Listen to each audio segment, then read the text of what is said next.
Today, we are going to be installing the well-awaited SPA turbo intake manifold and fuel rail on my boosted Mark V 5-cylinder Jetta. So many people have been either asking me why I haven't gotten an intake manifold yet, or if I was going to even get one at all.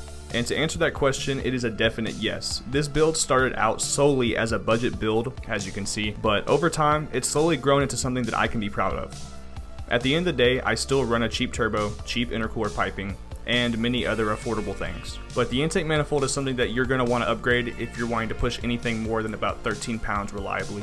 Even without adding boost, the additional plenum volume definitely makes a big difference in the power band being boosted. This video wasn't originally intended to be a how-to, but I'm sure there is plentiful information in the video to help those who want to attempt it themselves. I chose the SPA over the IE mainly for the price, but also because I'm running the SPA turbo exhaust manifold and I'd like to keep the brands matching. Not that it really matters though. Not only that, but SPA now offers the fuel rail option with their intake manifolds. Seeing that it was a brand new product that wasn't even manufactured yet, I was really curious to see how it performed. So I got both. It took a little under 3 months total to get to me. That was early at that. There was multiple delays on the website, so I did reach out. I definitely can appreciate SPA's customer service and support. They resolved it as quick as they could and shipped the parts straight from the manufacturer facility in Brazil straight to me. Overall, I'm happy with what I received. Everything I've purchased from SPA has always been great quality as well. With all this out of the way, I think we're ready to get the unboxing started. Ooh, there it is. Let's see here. Oh wow, dude, that's sick. Okay, so I have a theory here, right? This was a old brake booster hose that came off one of my old 2.5 engines, and this one on the boosted car honestly is perfectly fine. So instead of ruining a completely good one, I found this one in the parts bin. I'm just gonna go ahead and try to get this end off of it. And I do see in here it has some kind of barb fitting. So as long as I heat this up and pull this plastic off and out, I should be able to put a hose of some sort onto this that I'll route to my intake manifold. So, okay, well, that was a huge fail. That did not work at all. So I'm gonna go on to the next solution here. I wonder if doing this with an angle grinder would be a bad idea. Probably.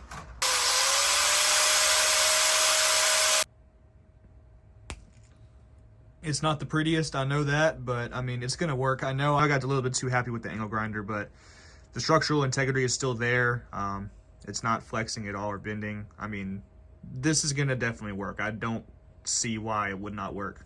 Just went ahead and got a rough draft going of how I wanna route my brakes to the manifold. Of course, at the same time, I'm doing the vacuum pump block off, so went to AutoZone and tried to find the right size tubing. From there, I measured it, got the right size 1/8 MPT barb for it. I'm going to utilize both ports. One of them is going to be for the blow-off valve, this one being for the vacuum pump delete for the brake booster. At this point, I'm just basically preparing to do the manifold. I'm going to clean up a little bit.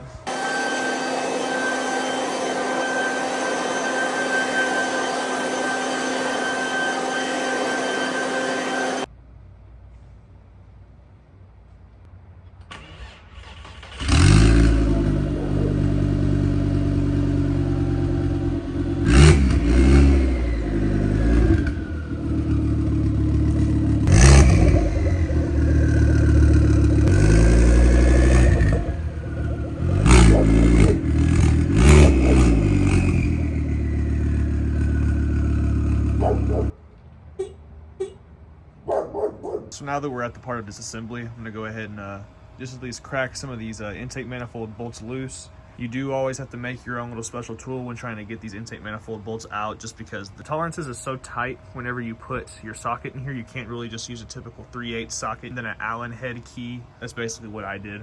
Has to be at least 9 inches of clearance in order to actually reach inside to the head of the motor. But I'm not gonna go in any specific order, to be honest. I'm just gonna take the charge piping off, work on the intake manifold bolts, pull out the fuel rail, get everything unplugged. I mean, I don't think you have to take off the front end, but it's gonna make it so much better. So I'm gonna drain the coolant and get this front end off as well, just to make it a lot easier.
AC lines are officially off the car, disconnected from the condenser. And also, definitely don't be like me and get halfway through this and just now realize that your battery's still plugged in. All right, I have all the sensors, the harnesses, wires, everything else is unplugged. All that's plugged in now is just the coolant lines. Once the coolant is drained from the car, then we can go ahead and pull this whole entire front end off the car. Fans are unplugged as well. Pull this little tab up.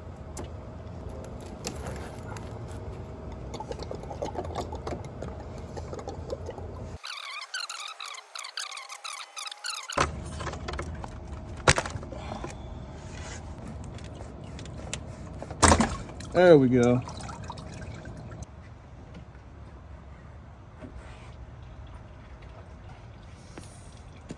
Two other big reasons I never installed a blow-off valve and did the vacuum pump delete till now was mainly due to the stock manifold. I'm already tapping into the throttle body line for the boost gauge, meaning I don't have anywhere to route the two reference lines for the BOV and vacuum pump. Now that this new manifold offers direct plumbing to said parts, I can finally get around to installing them. Now I can get up in here on this super leaky vacuum pump. I mean, oh my God, dude. That thing is leaking real bad. And I mean, I could tell too because my brake pedal was super squishy. A motor that has leaks is gonna get dirty regardless. There's 4 Torx in the vacuum pump plate from factory.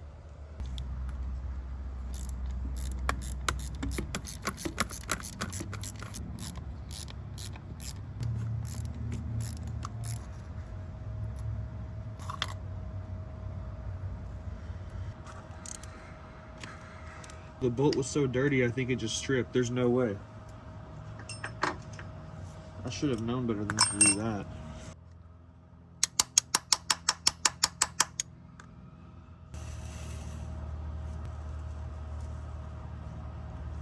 That's so weird. No reason for this.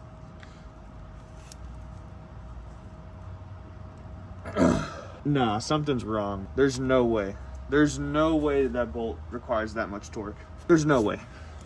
Like, holy shit. Ain't the other ones like this? Bro, you're Okay, so we're just gonna come back to that in a bit whenever I figure out a plan for removing those strip bolts. We're not gonna let that stop us from getting the rest of this done.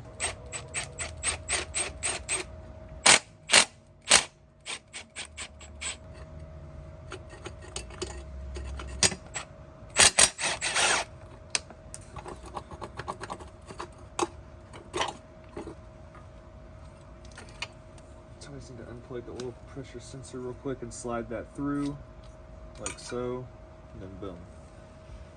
This whole bracket comes out. This is mainly to hold in the secondary air injection pump, which goes right here, but of course I've already deleted that, so. Oh yeah, that thing is full of oil. I think that my oil pressure sensor is where that leak's coming from.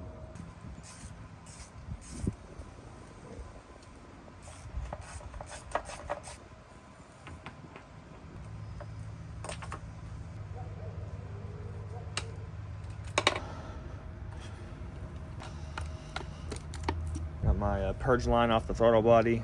This is also my boost gauge reference as well.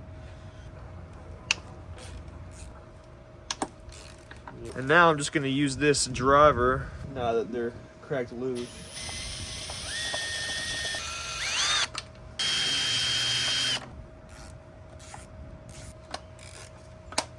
That's the intake manifold bolt loose right now. This one was the biggest pain, to be honest, but I finally got it. Okay, there's 1, 3, 4, and 5. Disconnect the purge valve. That purge valve off the manifold from the little tab it has. Put that to the side. From here, what I'm gonna do, I'm gonna let out the pressure of the fuel rail. There shouldn't be much. These shouldn't be a, oh. Go ahead and get the fuel line loose.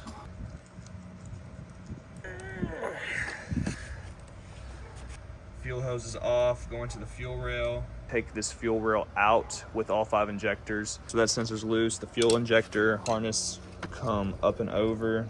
There is 2 OEM factory screws that hold this in. Screws.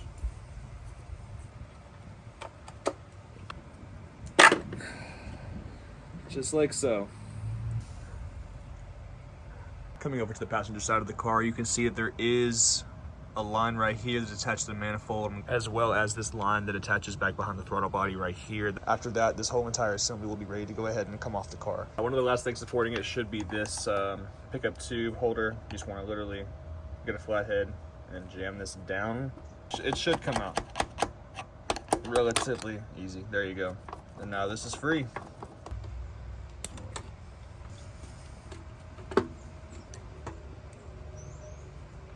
Everything is unplugged.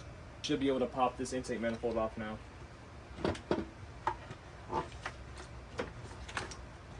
There it is.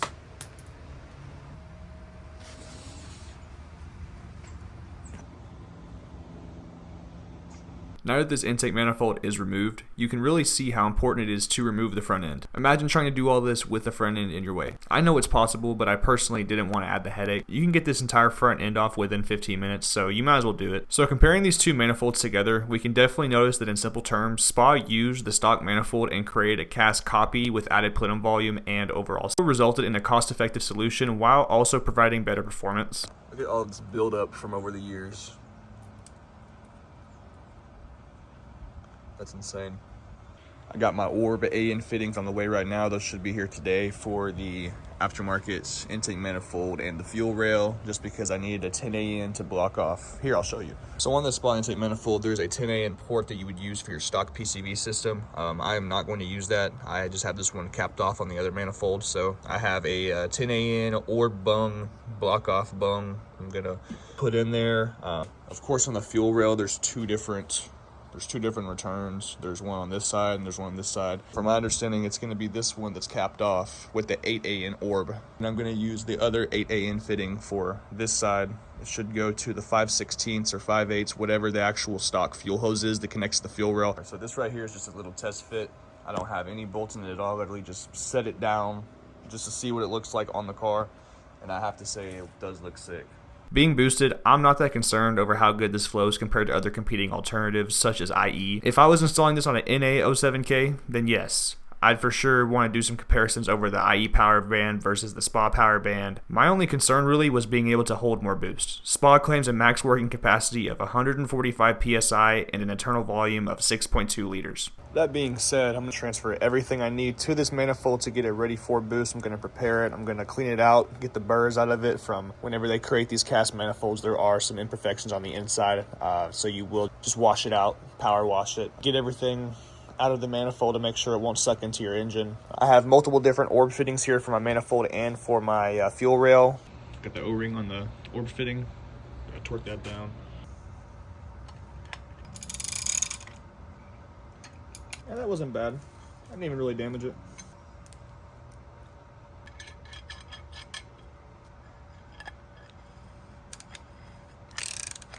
That looks perfect. This fuel rail is officially ready.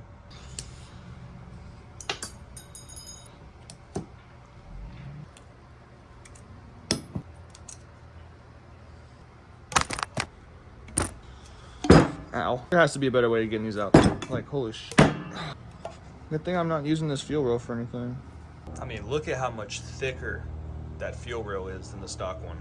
Internally, it looks to have way more volume.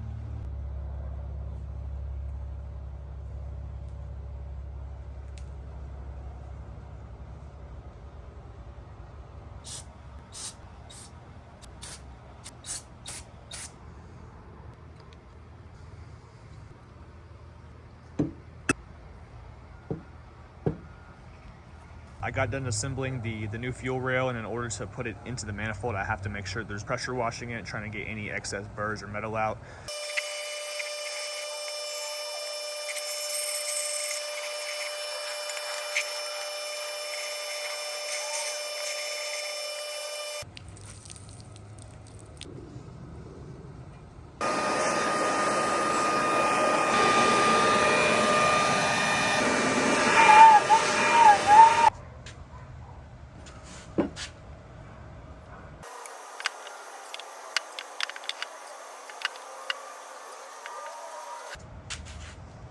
So yeah, just like some people were saying, fuel rail, the injectors fit in the fuel rail pretty good. The manifold itself It's so tight, the O-rings barely want to go in. I had to take all the injectors off the fuel rail and put them individually into the manifold first. Definitely not worried about it that much just because I just put the L brackets on right now to hold the fuel rail to the actual manifold itself just so it doesn't slip backwards. But pretty surreal experience just being able to be one of the first people really ever to use these products. I do have some black crinkle paint. I am going to paint these just so they do match a little bit better. They don't stick out like a sore thumb. So the bracket does have adjustments for different size injectors. That's why there is different holes, but I honestly might cut them. They did not give me any spacers for the L brackets. I had to go ahead and improvise and make my own little spacer. Making the other bracket spacer right now. Remove these L brackets back off the fuel rail once again just to sand down and get ready for painting. So the paint will adhere to it. The sanded one versus the untouched one, you can see the big difference in the grooves. This heating up for about 5 minutes. I'm gonna shake it up real good. Heat these up a little bit after I sanded them down and cleaned them off.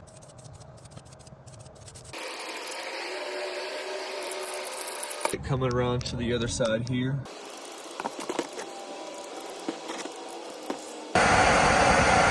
Let that dry and move on to something else in the meantime.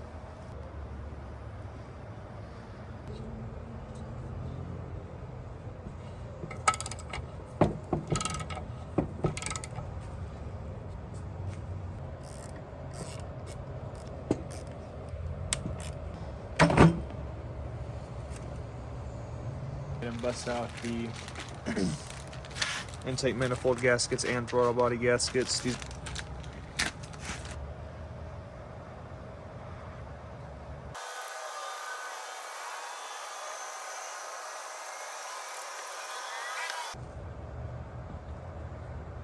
This is this type of bolt that is used on the stock one, and this is the type of thread pitch that they use on the aftermarket one. Went and bought the right bolts. Now I can finally put the throttle body on, put the fresh gasket on.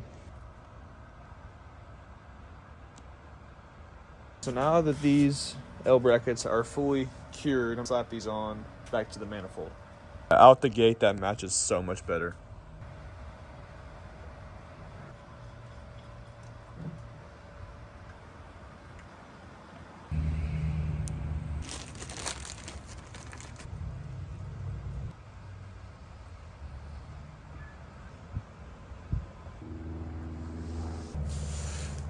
My map sensor.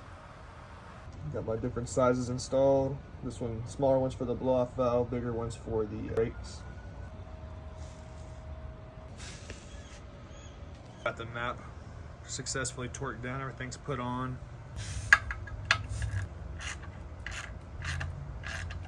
Both of these are tight. They're not going anywhere. In the last year or so, Spa has really stepped up their game with the new 07K parts. For the longest time, they only offered the bottom mount manifold and piston and rods combos. Once the new V2 top mount manifold dropped, in my opinion, it's just been up from then. I'm super eager to see what else they offer and bring to the 07K communities as well. I also am curious to see if anyone else is running the same setup or has purchased the fuel rail from Spa with one of their new manifold options.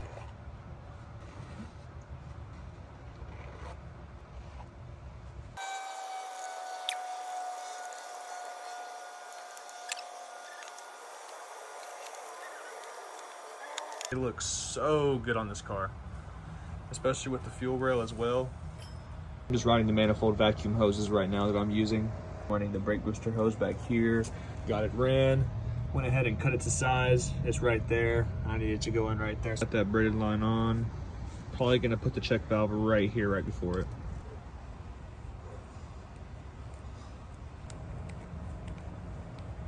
And as for this check valve, pressure or the flow with the arrow is going to want to go towards the manifold.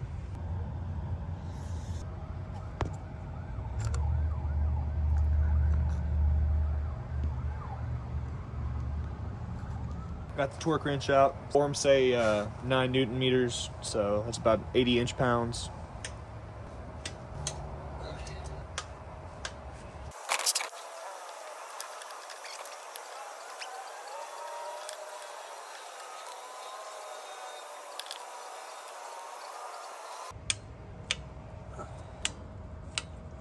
This manifold is torque to spec. Also, I am routing the fuel injector harness and evap harness up underneath the intake manifold, so it will be a cleaner setup. Got the entire fuel rail tucked.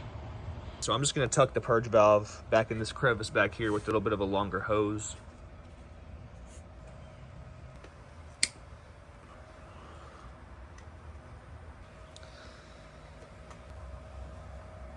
I'm just gonna cover it with this sheathing like nothing ever happened.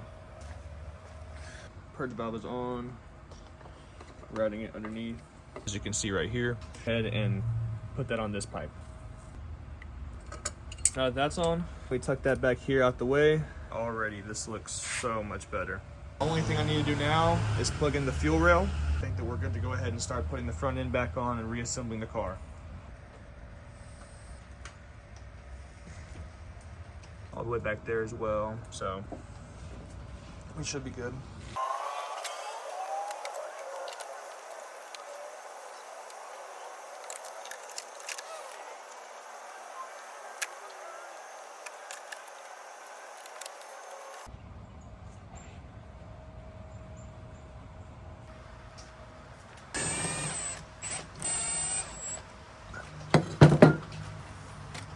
Yep.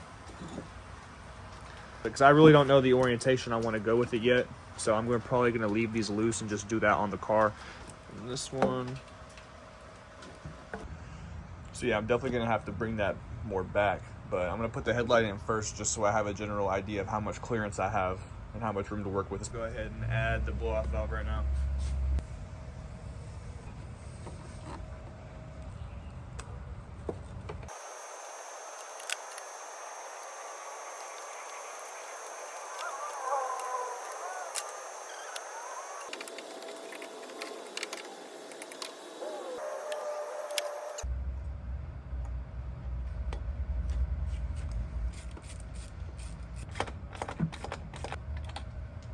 Basically finished now. Just thinking probably somewhere on the lines of that right there, just so it's not super tight in the engine bay like that.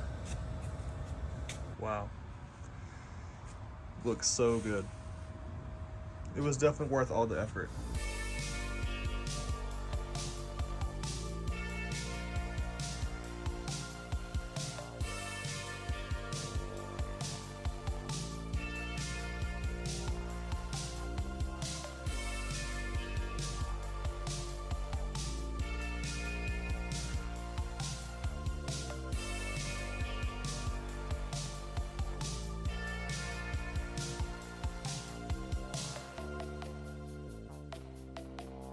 All right, coolant is going in right now, and then I can finally start it.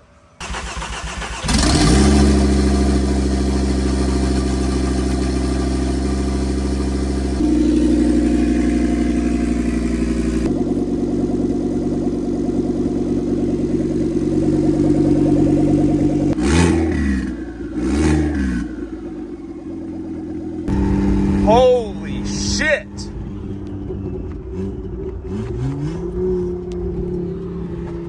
Like, damn, bro.